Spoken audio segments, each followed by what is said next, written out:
दुर्गापुर पश्चिम से भाजपा विधायक लक्ष्मण घोरोई ने दुर्गापुर में भाजपा के विरोध मार्च से पांडवेश्वर विधायक और तृणमूल जिला अध्यक्ष नरेंद्र नाथ चक्रवर्ती पर इस तरह निशाना साधा। शुक्रवार दोपहर को तृणमूल ने एक विरोध मार्च निकाला और आरोप लगाया कि वामपंथियों की साजिश के कारण दुर्गापुर के सिटी सेंटर में 26,000 शिक्षकों को अपनी नौकरी से हाथ धोना पड़ा।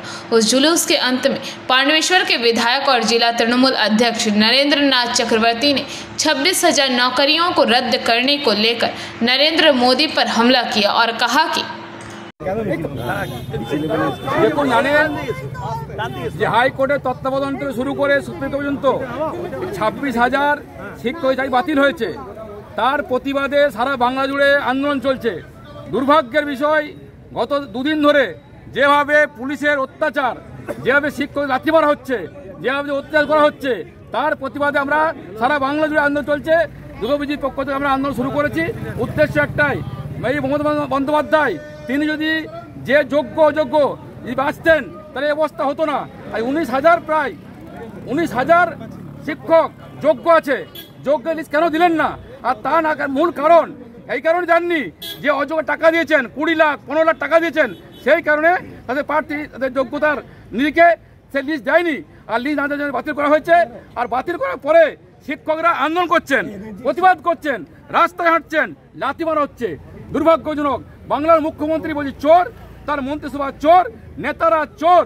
দুর্ভাগ্যের বিষয় আজকে দুর্গাপুরে নরেন চক্রবর্তী বলেছেন যে প্রধানমন্ত্রী নাকি সুপ্রিম কোর্ট লয়ারদের রেখেছিলেন, ধমকিয়েছিলেন, সাথে ছিলেন, আর তারই বাতিল হয়েছে। লজ্জা করে না? এদের প্রধানমন্ত্রী সুপ্রিম কোর্টের বিচারপতি তার বিরুদ্ধে কথাবার্তা বলছেন। এই বিধায়ককে সতর্ক করা উচিত, শাস্তি করা উচিত। আমি স্পিকারকে চিঠি করবো, তিনি কথা বলতে পারেন না। একজন সুপ্রিম কোর্টের জজ এবং সুপ্রিম কোর্টের মধ্যে যে বিচারপতি প্রধানমন্ত্রী তার বিরুদ্ধে কথাবার্তা বলছেন। দুর্ভাগ্যজনক। সেজন্য আজ দুর্গাপুরের বুকে তৃণমূল কংগ্রেস যে আন্দোলন করছে তার প্রতিবাদে আমরা এই আন্দোলন করছি। ভিক্ষা দিচ্ছে তৃণমূল কংগ্রেসকে, তিনি চুরি করে ফাঁক করে দিচ্ছে বাংলাটাকে। সেই প্রতিবাদে আজ দুর্গাপুর বিজেপি পক্ষ থেকে আন্দোলন নেমেছি, প্রতিবাদ করছি। এই প্রতিবাদ শুরু হয়েছে, লাগাতার চলবে। যতক্ষণ না এই যোগ্য প্রার্থীরা চাকরি না পাচ্ছে ততক্ষণ মধ্যে আন্দোলন বন্ধ হবে না, লাগাতার চলবে।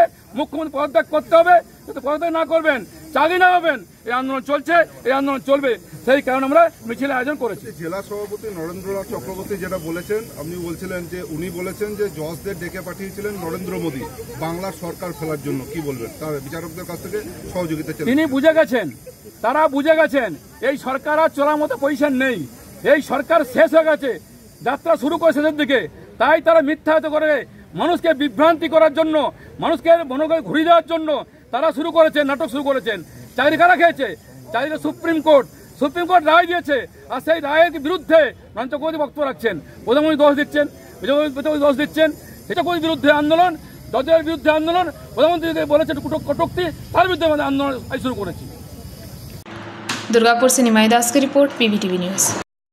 नियमित अपडेट एवं दुनिया भर की ताज़ा खबरों के लिए हमारे फेसबुक पेज को फॉलो एवं यूट्यूब चैनल को सब्सक्राइब करें।